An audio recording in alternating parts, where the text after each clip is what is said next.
Malungkot pong ibinabalita ng GMA Network ang pagpanaw ng aming minamahal na kapuso at kaibigan, si Mike Enriquez.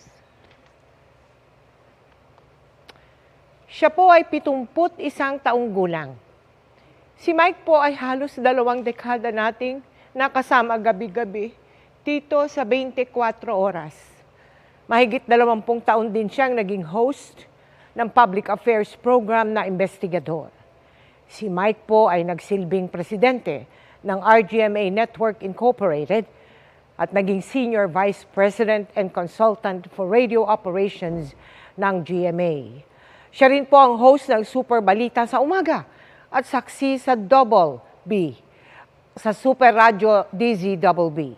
Mahigit 50 taon ng buong pusong naglilingkod sa mga manonood at tagapakinig si Mike na nagsimula sa industriya noong 1969 at naging bahagi ng GMA Network noong 1995.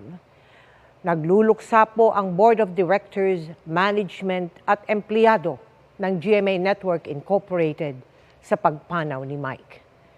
Ayon sa GMA Network, ang kanyang dedikasyon sa industriya ay magsisilbing inspirasyon sa lahat.